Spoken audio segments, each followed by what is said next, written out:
Hi,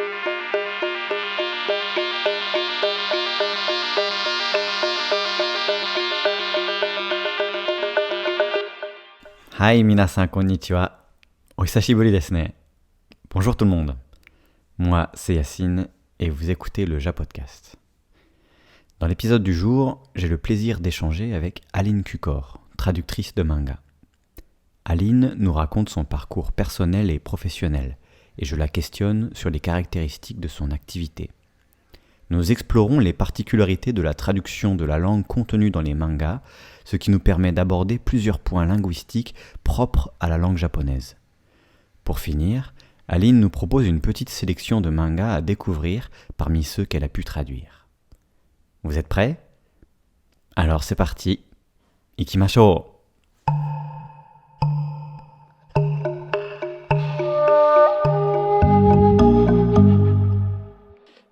Et je suis en direct avec Aline Cukor. Bonjour Aline.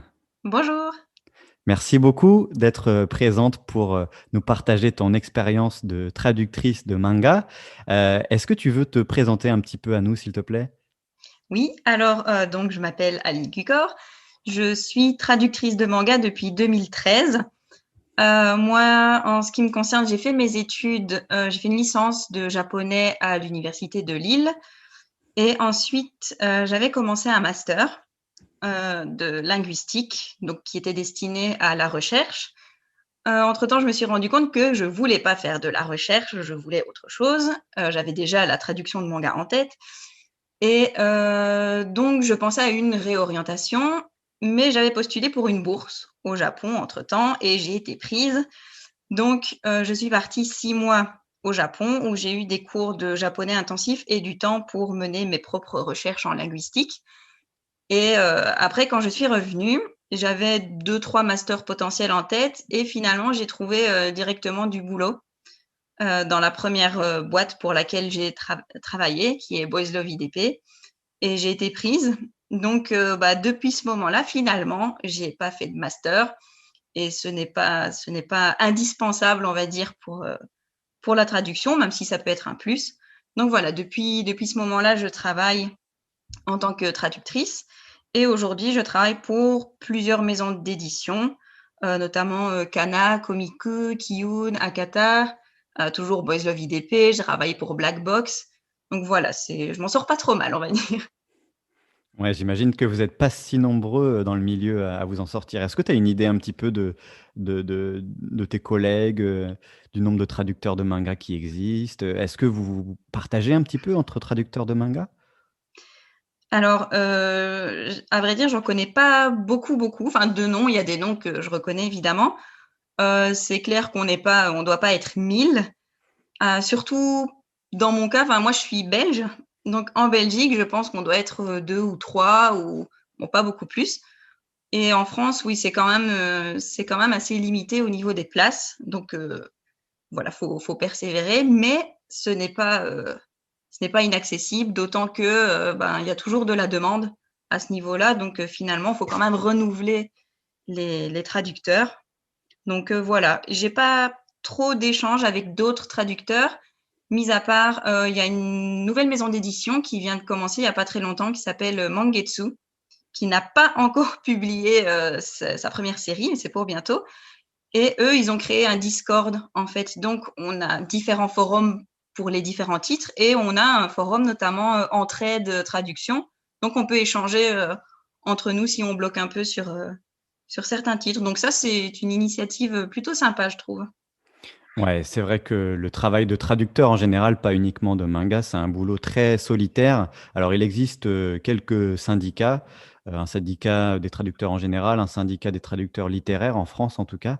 Mais sinon c'est un boulot, très solitaire et c'est bien que les nouvelles technologies comme Discord et de nouvelles pratiques, professionnelles comme ça pour les gens qui travaillent chez eux, émergent. Donc ça doit être sympa pour toi d'échanger avec, des collègues. C'est sympa, oui, parce que, on se sent un peu moins seul effectivement et disons que parfois certains titres, qui peuvent être plus compliqués que ce qu'on imaginait au départ, on se dit: «Oh là là, je suis nulle en fait», mais on se rend compte qu'il y a d'autres traducteurs qui se disent: «Bah, voilà, il y a des points sur lesquels, ils butent aussi». Donc, bah, ça, finalement, on relativise un peu. On se dit, bon, bah voilà, c'est normal, c'est un peu plus compliqué et puis c'est tout. Donc, c'est un peu rassurant. Tu nous disais, tout à l'heure que ton background, c'était un background, universitaire, que tu avais fait de la linguistique et que tu n'avais pas forcément, étudié, tu sais, les techniques de traduction parce qu'il existe des formations de traducteurs.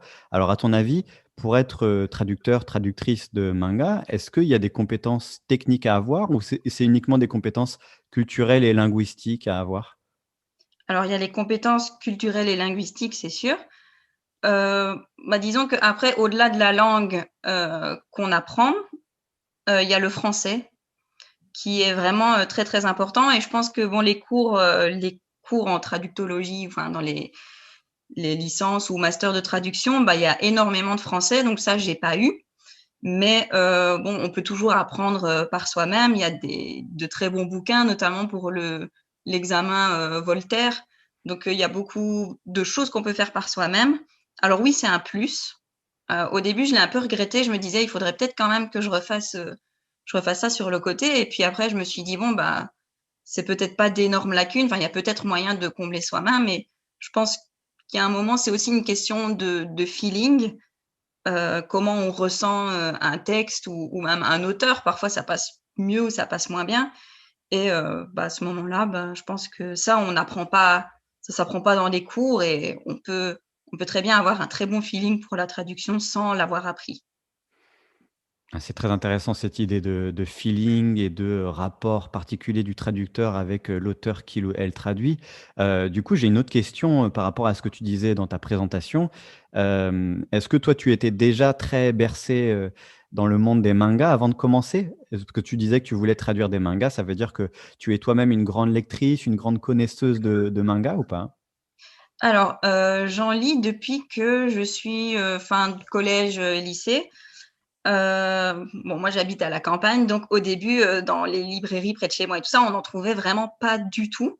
Donc j'ai un peu découvert, via les animés sur internet, hein, les sites de streaming et moi, j'aime bien les langues de base, donc je savais que je voulais faire quelque chose dans les langues, même quand j'avais, 13-14 ans, ça, c'était sûr et j'ai beaucoup accroché avec la langue japonaise, en fait. J'ai beaucoup aimé la sonorité et là, je me suis dit: «Bon, bah, allez, je me lance, je commence à apprendre toute seule».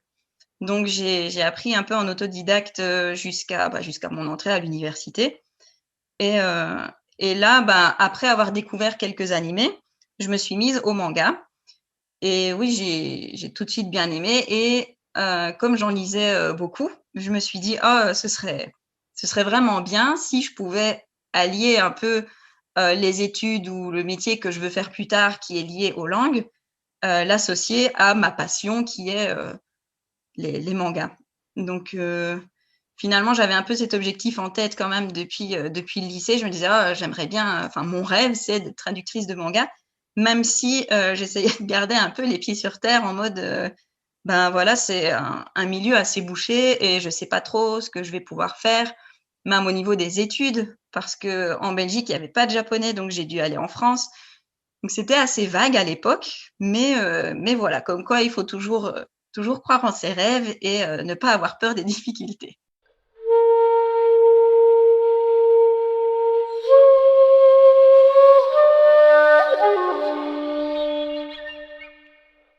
Alors du coup, j'ai une autre question, Aline. Tu parles de traduire des mangas, tu voulais traduire des mangas. Est-ce que tu as déjà traduit autre chose que des mangas? J'ai traduit un peu pour Buzz Love IDP au tout début, quelques light novels. C'était je devais pas être au top de mes capacités, on va dire, avec le recul parce que je venais de commencer et bon après il y a l'histoire toujours un peu des délais très courts et cetera et voilà, je crois que j'avais pas encore, assez d'expérience pour faire quelque chose de vraiment, vraiment très qui me satisfasse, on va dire. Mmh. Mais à part ça, non, pas vraiment. Je te pose cette question-là, Aline, parce que, je suis curieux de savoir quelles sont les différences techniques de traduire, du manga par rapport à traduire des romans, par rapport à la traduction technique. Alors, du coup, j'ai pas énormément de comparaisons avec d'autres types de traductions. Je pense que c'est un poil moins littéraire dans le sens où, même si on formule des phrases écrites, ça reste de l'oral. Donc, il faut que ça reste toujours naturel, que ça colle au personnage et qu'on puisse se dire, ben voilà, dans la vraie vie, on parle comme ça. Les phrases sont peut-être un peu moins belles. Parfois, il y a des tournures qui peuvent être considérées éventuellement comme pas tout à fait correctes en français, mais qui sont vraiment passées dans le langage et pour que ça reste naturel, ben, il vaut mieux le dire comme ça. Donc, à part ça, je pense que c'est vraiment surtout dans le dialogue, en fait. Faut rester dans le ton oral. Ouais, c'est un petit peu comme dans si tu traduis un roman, tu traduirais, uniquement du dialogue ou presque, il y a très peu de passages narratifs, littéraires purs, c'est ça? Presque. Mmh. Effectivement, c'est quand même surtout du dialogue. Après, il y a quand même un peu de narration et notamment dans les shoujo, il y a beaucoup de monologues intérieurs. Donc là, c'est parfois un peu plus compliqué, mais mais oui, je pense que dans tous les cas, ça reste moins littéraire que dans des romans. Pour rester sur les questions techniques de la traduction de manga, moi, ce qui me vient en tête, c'est, la difficulté de faire coller, tu sais, aux bulles, donc aux cases aussi et puis aux bulles, des personnages. Est-ce qu'il y a des techniques particulières, sur comment découper les dialogues, comment, faire bien correspondre, les bulles et cetera? D'autant plus, depuis la langue japonaise, qui est une langue dont la syntaxe est inversée presque par rapport au français. Alors en général, il y a pas trop de problèmes à ce niveau-là. C'est comme pour la taille des bulles. En général, le texte rentre, plutôt bien en français. Bon, parfois, il faut faire attention, mais sinon, ce qu'on peut faire, ben, c'est prendre une page ou une scène dans son ensemble et si à un moment une bulle est trop petite ou autre, ben, on fait passer une partie de texte dans une bulle plus loin et c'est pas grave tant que l'enchaînement reste correct. Après parfois, c'est un peu un casse-tête pour trouver, comment dire?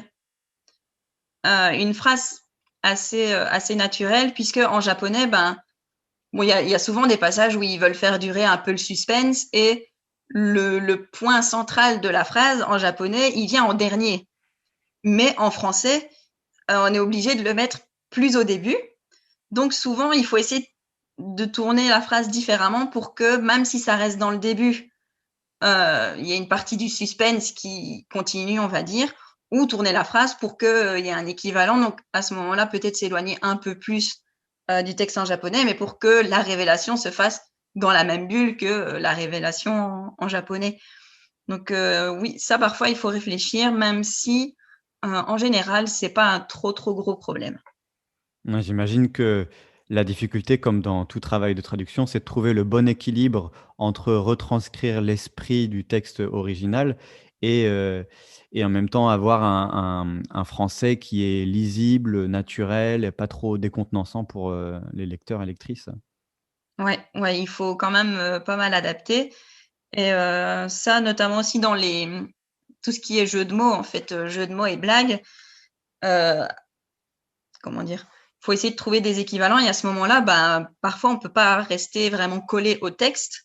Il faut essayer de trouver autre chose et des équivalents. Enfin, je me souviens dans une série qui s'appelle, Otaku Otaku, donc c'est la vie l'histoire amoureuse de plusieurs otaku et il y avait une page isolée, entre 2 chapitres, donc c'était un petit bonus où à un moment, ils disaient les deux mecs se parlaient et ils enchaînaient un peu sur les paroles d'une chanson et en cherchant, bon déjà c'est un peu galère, en cherchant, je me suis rendu compte que c'était une espèce de chanson parodique, vraiment un peu ridicule, sur l'amour. Donc je me suis dit, «Bon, bah, comment rendre ça?» parce que, ben, typiquement, c'est le genre de bulle, on peut pas écrire ce qu'il dit littéralement, pardon, en mettant, une petite note pour expliquer: «Bon, bah, voilà, c'est une parodie». Donc à ce moment-là, bah, j'en ai parlé avec la responsable éditoriale avec qui je travaille et je lui ai demandé si je pouvais, mettre une, heu, une chanson des Inconnus, «C'est toi que je t'aime», Donc, à ce moment-là, la référence, elle marche que pour le lecteur francophone. Et bon, ça n'a plus rien à voir avec le japonais de base, mais surtout là, pour une page isolée avec zéro contexte, le but, c'était juste de trouver quelque chose de drôle. Donc, parfois, il faut voir si on adapte vraiment, vraiment loin avec un exemple qui marche uniquement en France ou s'il y a moyen de faire autre chose.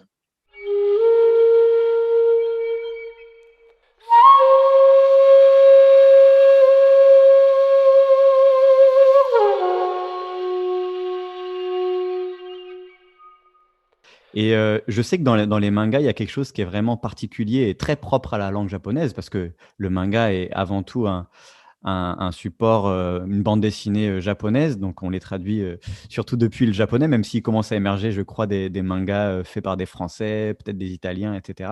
En langue japonaise, il y a les fameuses onomatopées japonaises qui sont très particulières parce que ces onomatopées, elles ne représentent pas que du son. Elles représentent aussi tout un tas de choses que l'on peut percevoir avec ses sens, que l'on peut ressentir, etc. Est-ce qu'il y a un entraînement particulier à la traduction de ces onomatopées? Alors, il n'y a pas d'entraînement particulier, je pense. Alors, moi, quand j'ai débuté la traduction, j'ai acheté quelques tomes de séries un peu de styles différents dans différentes maisons d'édition pour essayer de voir ce que faisaient un peu les autres parce que c'est sûr que c'était un point sur lequel je butais un peu. Enfin, je me disais, OK, qu'est-ce que je vais mettre comme onomatopée? C'est parfois assez subjectif. Et oui, il y a deux types d'onomatopées. En fait, en japonais, il y a ce qu'on appelle les giseigo, qui sont des bruits d'animaux, d'humains, donc le toc-toc, le miaou, le clap-clap, etc. Donc ça, en général, il n'y a pas trop de problème parce qu'on peut toujours trouver un son plus ou moins équivalent en français, même si il n'existe pas de son, enfin d'onomatopée officielle, on va dire. Et là où ça se complique, c'est pour les gitaigo, qui sont utilisés pour les émotions, les états d'esprit, les sensations, des descriptions. Donc, il y a le Nico Nico qui montre un personnage qui sourit. Bon, celui-là, il n'est pas trop compliqué. On peut mettre éventuellement smile en anglais ou un hihi, un héhé, un petit rire selon le contexte. Il y a le waku waku pour montrer l'émotion. Donc là, selon le contexte, on peut mettre en français une petite phrase genre tout excité ou bobom pour le bruit du cœur. Enfin, il y a vraiment. Bon, ça, c'était les exemples les plus faciles. Il y en a qui sont plus galères. Notamment, il y en a où c'est le bruit du soleil qui brille par une belle soirée de printemps. Enfin, ça, c'est plus galère. Et donc, vraiment, selon le contexte, on voit ce qu'on peut mettre. Alors, par contre, les maisons d'édition ne fonctionnent pas toutes pareilles. Il y en a qui laissent vraiment un peu libre cours à l'imagination du traducteur. Il y en a qui disent directement, bon, voilà, quand c'est trop galère, on peut mettre des petits mots en français comme le tout excité de tout à l'heure ou ce genre de choses. Et il y en a qui interdisent ça complètement. Donc, il y en a dans leur charte de traduction qui disent, bon, voilà, aucun mot éventuellement remplacé par un petit morceau de texte, si ça peut se faire. Sinon, faut trouver autre chose. Mais eux, ils ont à ce moment-là une liste un peu avec, bon, pas tout ce qui a déjà été fait évidemment, parce qu'il y en a beaucoup trop, mais un peu les exemples de base. Par exemple, quelqu'un qui rougit, en général, je mets blush parce que j'avais vu ça ailleurs et ça fonctionne bien et tout le monde comprend. Mais à ce moment-là, pour la maison d'édition qui n'accepte pas le français, eux, ils mettent donc FSHH ou quelque chose comme ça. Bon, ça retranscrit moins bien, mais c'est un peu des codes et je pense qu'au final, si c'est utilisé comme ça tout le temps dans tout leur manga, bon, voilà, il y a une cohérence quand même. Donc, ouais, il faut s'adapter un peu à la charte des maisons d'édition. Ah, on vient vraiment de mettre le doigt avec les onomatopées sur, une des choses très particulières de la langue japonaise qui pose vraiment des problèmes de traduction, lorsque l'on passe du japonais vers le français. Est-ce que tu vois d'autres, difficultés de traduction du japonais vers le français dans les mangas ou autres en général peut-être? Alors, bon, c'est pas une difficulté énorme, mais bon, ça peut être un sujet de débat, on va dire, chez les fans, et cetera. Bon, il y a tout ce qui est suffixe honorifique qu'on n'a pas en français. Alors, en général, les monsieur, madame, selon le contexte, ça peut très bien s'utiliser. Les petits surnoms, l'équivalent du chan, si c'est une meilleure amie, il y a moyen de trouver un petit surnom éventuellement. Et bon, la plupart du temps, il faut tout ce qui est sama pour montrer vraiment le respect à quelqu'un d'une fonction supérieure ou autre. Ça, c'est pas possible, à part le vouvoiement. Mais si on veut faire la distinction avec d'autres collègues de travail qui vous voient aussi, par exemple, bah, faut vraiment trouver un style plus soutenu, en fait. Et c'est ça, les fans ont tendance à dire, ou dans les Scantrad et autres, que ben, c'est impossible à rendre puisqu'il n'y a pas d'équivalent en français. Mais justement, je trouve que ça fait partie des défis et des difficultés de la traduction en français. Ben, il faut justement, en plus, le français, c'est une langue assez riche. Donc, ben, il y a moyen de trouver un vocabulaire peut-être plus formel, moins utilisé couramment. Ben, on sent que du coup, on retient un peu, on surveille sa façon de parler. Donc, il y a plein de façons de rendre un peu ces suffixes qu'on ne met pas dans les traductions en français. Donc ça, c'est assez intéressant. Et il y a un deuxième point très intéressant, c'est ce qu'on appelle les yaku-warigo. Et il se trouve que c'était mon sujet de recherche en linguistique. Et en fait, c'est toutes les spécificités de la langue par rapport aux stéréotypes des personnages, en fait. Donc, il y a des particules finales, il y a différentes façons de dire moi. Par exemple, tout bêtement, pour dire je, on a le watashi traditionnel qui est un peu passe-partout, qui peut être formel, moins formel selon le contexte. Bon, voilà. Et pour les garçons, il peut y avoir le ore ou le boku.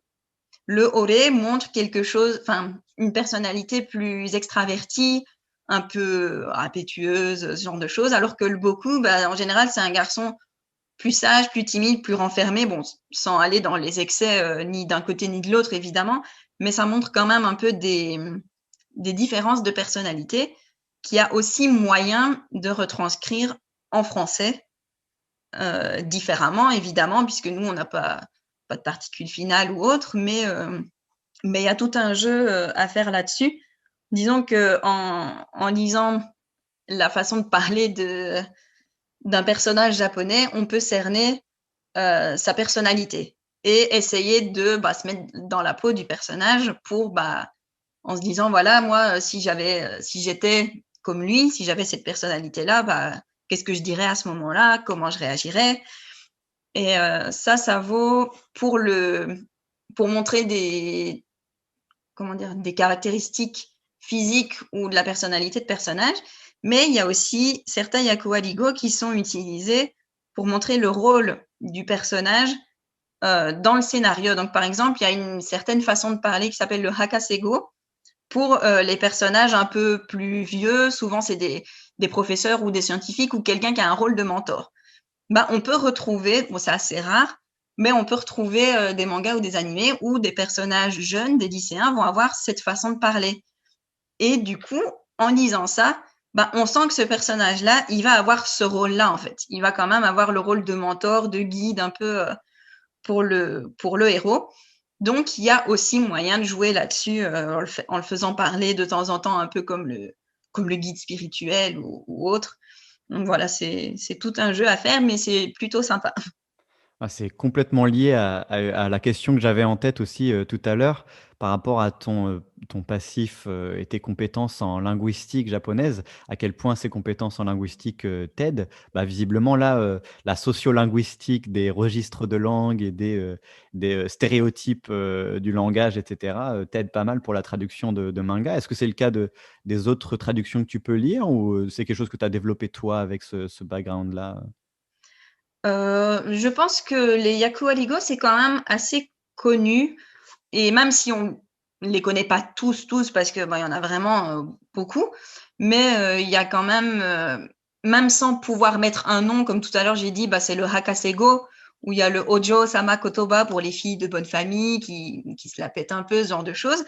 Même sans pouvoir mettre un nom là-dessus, je pense que beaucoup de traducteurs ou de gens qui pratiquent le japonais remarquent, à force d'écouter ou de voir ou de lire même de la fiction japonaise, en fait, se rendre compte que voilà, telle façon de parler, ça évoque tel type de personnage. Donc, je pense que je suis pas je suis pas la seule dans le cas. J'en ai peut-être plus conscience parce que je fais attention un peu à ça quand je lis et quand je traduis. Mais je pense que même inconsciemment, d'autres traducteurs ou tous les traducteurs, à mon avis, ben, tiennent un peu compte quand même des Yaku Warigo, notamment.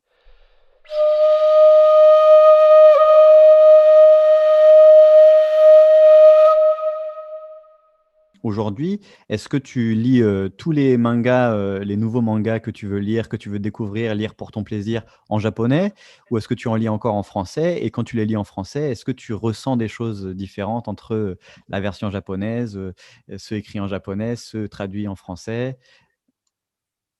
Alors, paradoxalement, depuis que je suis traductrice de manga, je lis beaucoup moins de mangas qu'avant parce que, bah, je fais déjà un peu ça toute la journée. Donc, bien sûr, il y a des séries que je lis parce que j'ai vraiment envie de les lire, mais disons que quand j'ai du temps libre, j'ai parfois envie ou besoin de me détacher un peu, de faire autre chose. Cela dit, il y a des mangas que je lis toujours pour mon plaisir en japonais. Je crois que c'est un peu en fonction des sorties, parce qu'il y a des titres évidemment qui ne sont pas toujours enfin, qui sont pas encore ou qui ne sortiront jamais en France. Donc bah, ceux-là, si je veux les lire, je suis obligée entre guillemets de les lire en japonais. Mais je continue quand même à lire, pas mal de mangas en français et je pense que c'est bon, pas obligatoire, mais on va dire que c'est vraiment un plus pour se tenir un peu au courant d'une certaine façon de ce qui se fait actuellement en fait et donc voilà, de voir un peu enfin le travail des autres traducteurs en fait.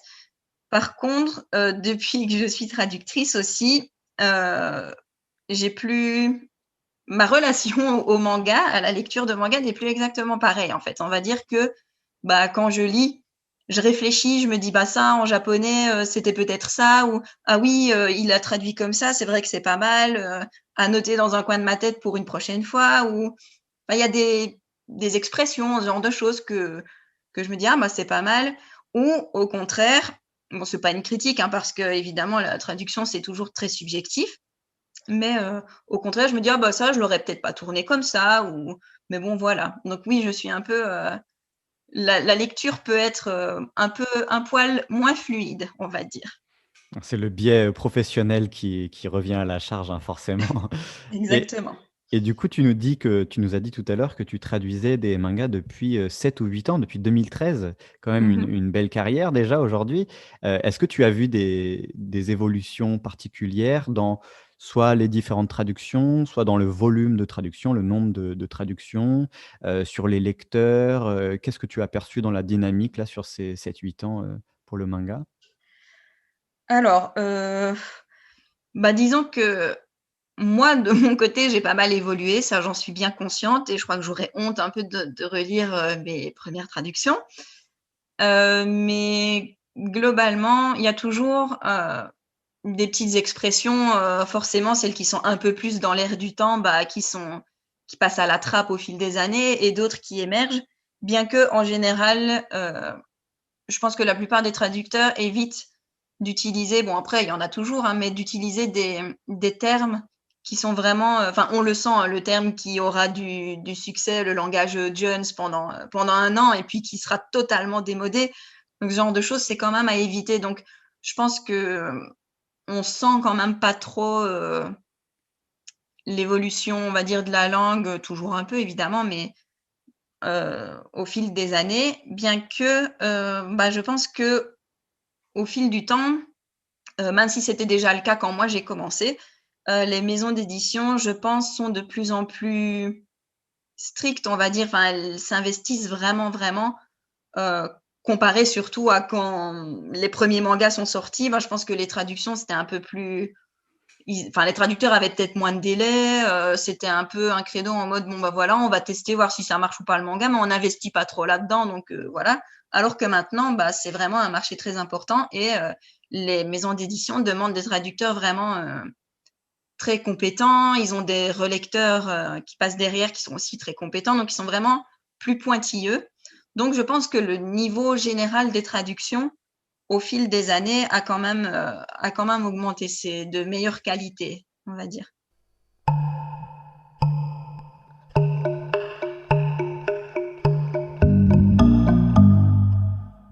Tu parlais de délais qui peuvent, avoir évolué aussi, avec la nouvelle demande, le nouveau volume de traduction. C'est en combien de temps on traduit un tome, par exemple? Alors, je pense que c'est un peu différent pour chaque traducteur. Moi, je me compte une semaine et en général, moi, c'est pas une semaine à 8 heures par jour. Donc c'est et puis ça dépend vraiment du manga aussi. Il y a des mangas où je sais que je vais mettre, plus de temps que ça et il y en a où je sais que, en 3 jours, ce sera bouclé.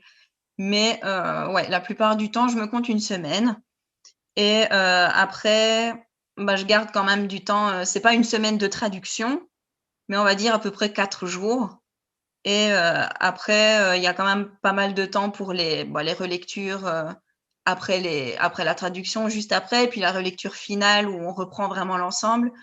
Mais ouais, je pense que moi, j'en suis à peu près à 4 mangas par mois pour avoir un rythme, correct, on va dire, sans devoir, rusher.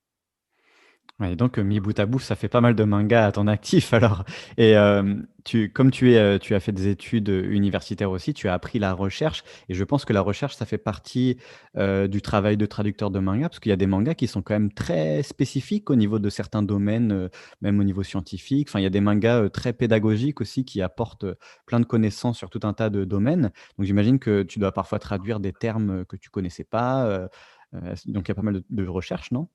Oui, énormément. Donc, mais c'est ce qui est sympa un peu dans ce travail aussi, c'est que, bah, moi-même, j'ai découvert pas mal de choses et le boulot est moins répétitif puisque, les recherches et le temps qu'on passe aux recherches varient forcément avec, le thème du manga.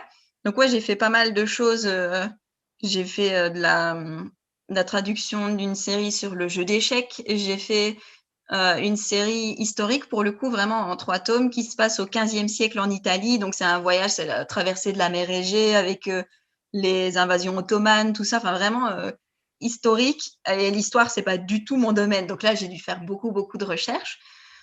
J'ai traduit un manga, de SF où, la Lune était détruite, les pôles de la Terre s'inversaient, ils essayaient de construire une machine pour attirer la Lune de Jupiter hors de son orbite et la mettre à la place de l'autre. Enfin, vraiment, la physique, c'est pas du tout mon domaine non plus.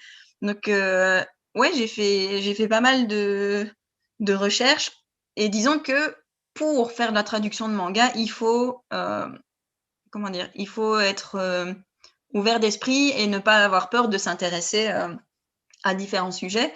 Par exemple, pas dire: «Ben voilà, moi j'aime pas les sciences, de toute façon je ferai de la traduction de manga, c'est des langues». Oui, mais si tu traduis un manga qui parle de sciences, il va bien falloir que, bah, faire des recherches en sciences à un moment. Donc c'est assez varié. On peut vraiment avoir de tout et ouais et ça prend quand même, ça peut prendre du temps. Est-ce que tu dirais que toi-même, tu t'es spécialisé avec les années dans un type de manga, un des domaines, ou tu restes très, très général, tu accepterais n'importe quelle proposition de traduction du moment que c'est des mangas? Alors j'accepterais, bon, pas n'importe quelle traduction tant que c'est des mangas, mais on va dire si la série me tente, j'aime vraiment beaucoup de genres, si j'ai pas trop d'a priori ni de rien du tout à ce niveau-là, donc je peux accepter, vraiment tout type de manga, mais je pense que, bon, par la force des choses, on va dire, j'ai plus d'expérience dans les shoujo puisque, chez Kana, j'ai fait, jusque-là, j'ai fait majoritairement du shoujo. Bon, j'ai fait aussi du shonen, du seinen, du manga un peu d'horreur, mais ouais, j'ai fait pas mal de shoujo. J'ai fait pas mal de boys love, du coup, aussi, puisque j'ai travaillé, les 3 premières années, je pense, j'ai travaillé exclusivement pour, boys love IDP. Donc j'ai fait beaucoup de boys love et ouais, les shoujo peut-être. Est-ce que tu t'es posé la question de la différence entre, les différences, là où les différences entre, le manga et la bande dessinée, qu'on appelle, franco-belge, celle qui est de chez toi et de chez nous? Est-ce que tu lis aussi des BD? Hem, Est-ce que tu vois des choses différentes dans la manière d'amener les histoires? Alors le dessin, c'est un peu évident, mais est-ce que tu vois d'autres différences, toi? Alors, je suis pas une grande lectrice de BD. J'en ai lu beaucoup quand j'étais plus jeune, mais ça restait le même genre, en fait, les Garfield, Kid Paddle, Boule et Bill, le petit Spirou, etc. Donc, toujours le genre un peu humoristique, qui est toujours assez similaire, en fait. Et disons que dans le manga, je pense qu'il y a peut-être un plus grand choix de thèmes. Enfin, il y a vraiment de tout. On peut tout trouver. On se l'a dit, dans les BD, maintenant, il y a quand même aussi un peu de tout et ça se diversifie pas mal. Disons que les différences, je pense que le manga est peut-être plus dynamique. Avec, il y a notamment les traits qui montrent la vitesse, etc., qu'on retrouve pas forcément dans la BD. C'est un peu plus libre pour la mise en page. Il y a des personnages qui peuvent sortir des cases, etc. Enfin, des cases vraiment de toutes les formes, de toutes les tailles, un peu mises comme l'auteur le veut. Qu'en BD, j'ai l'impression que c'est peut-être un peu plus figé. Cela dit, je ne lis plus de BD depuis assez longtemps, ou vraiment très très peu, donc je passe peut-être à côté de plein de choses de ce genre aussi. Mais ouais, je dirais ça. Puis évidemment, le fait que ce soit en noir et blanc, la plupart du temps, c'est quand même une grande différence.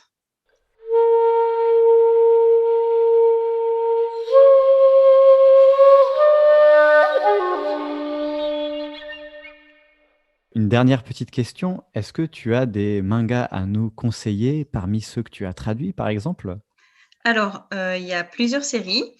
Donc, il y en a une qui s'appelle Otaku Otaku, aux éditions Kana, qui raconte en fait le quotidien de jeunes adultes qui sont complètement dans le monde otaku, aussi bien au niveau des mangas, des animés, du cosplay, jeux vidéo, vraiment tout. Donc, quand on a l'âme d'un otaku, on peut très bien s'y retrouver. Ensuite, il y a une série qui s'appelle Shy, toujours aux éditions Kana, qui parle de super-héros. Donc, c'est un peu classique dans le sens où il y a les héros qui sont là, il y a des méchants, et chaque pays est représenté par un super-héros, en fait. Et le point un peu particulier, on va dire, c'est que le personnage principal est une jeune fille et que beaucoup de personnages sont des femmes. Donc, il y a un côté, bon, c'est un shonen, mais ça tire un peu plus éventuellement sur le shoujo, avec vraiment, bon, il n'y a pas que de l'action, il y a vraiment de grosses réflexions, donc c'est très intéressant. Ensuite, toujours aux éditions Kana, il y a une série qui s'appelle End, qui raconte le quotidien d'une jeune femme. Donc, c'est aussi un shoujo, mais c'est plus mature, d'une jeune femme qui travaille comme secrétaire médicale et qui, en parallèle, voudrait lancer sa propre affaire, donc un salon de manucure. Donc, il y a vraiment tout le côté, le milieu hospitalier, qui n'est pas toujours très accueillant, surtout pour des femmes. Les difficultés de lancer sa propre affaire, le fait d'être toujours un peu descendue, on lui dit voilà, tu n'y arriveras pas, mais elle persévère. Donc voilà, c'est pas une lecture spécialement joyeuse où tout n'est pas rose en fait, mais c'est très très intéressant. Et la dernière série s'appelle Goodbye My Rose Garden aux éditions Komiku. Et ça se passe en Angleterre au 19e siècle. C'est une japonaise qui part, donc elle voyage pour aller en Angleterre pour retrouver son auteur favori. Entre-temps, elle se fait embaucher, elle ne le trouve pas, donc elle se fait embaucher chez une jeune aristocrate avec qui elle va devenir très amie. Et là, ça tend un peu, c'est un shoujo ai, donc c'est une histoire homosexuelle. C'est vraiment très, très intéressant et il y a vraiment le côté très littéraire parce qu'on parle beaucoup de livres avec des auteurs connus de cette époque et on traite aussi de l'homosexualité à l'époque. Donc ça, c'est un sujet très, très intéressant. Et pour finir, il y a 2 one-shots. Donc le premier est aussi aux éditions Kana, ça s'appelle Ivre du Japon. L'auteur, c'est un Japonais qui est marié avec une journaliste française. Ils vivent au Japon tous les deux. Et donc, c'est un peu une biographie de sa femme et voir comment elle est tombée amoureuse du Japon, en fait. Comment elle en est arrivée là. Et c'est assez drôle. Ça montre pas mal de différences culturelles entre la France et le Japon. Et disons que c'est aussi très accessible à un public qui n'est pas particulièrement fan de manga. Parce que c'est un peu détaché quand même et c'est assez culturel. Donc, c'est très intéressant. Et le dernier, aux éditions Mangetsu, ça s'appelle Le Mandala de Feu. Donc lui, il n'est pas encore sorti. mais c'est pour bientôt. Et en fait, ça raconte la vie d'un peintre qui s'appelle Tohaku Hasegawa. Donc, c'est un peintre du 16e, 17e siècle. Et c'est tout son parcours. Donc, c'est une biographie aussi. Évidemment, c'est un peu romancé parce qu'il y a toujours des parts d'ombre un peu dans les vieilles biographies comme ça. Mais donc, on raconte son parcours un peu. On présente pas mal d'œuvres. Et les planches où on montre justement les œuvres sont vraiment très, très belles. Donc, juste pour ça, ça vaut vraiment la peine. Et c'est aussi une œuvre qui a un côté pédagogique, puisqu'on apprend pas mal de choses, un peu sur l'époque et sur la peinture. Donc voilà, c'est les mangas que je pourrais recommander dans ceux que j'ai traduits. Super, merci pour ces recommandations. Bah, écoute, on va peut-être en rester là pour aujourd'hui. Merci vraiment beaucoup, Aline, d'avoir partagé un peu ton temps et surtout ton expérience de traductrice de manga. C'était vraiment un plaisir de t'avoir. Merci à toi. Et peut-être à une prochaine. Peut-être, oui, avec plaisir. Au revoir. Au revoir. Retrouvez en description les différents titres mentionnés par mon invité. Je vous remercie chaleureusement d'avoir passé ce moment en notre compagnie et vous donne rendez-vous dans un prochain épisode du Japodcast. À très bientôt. では、次のエピソードで会いましょう。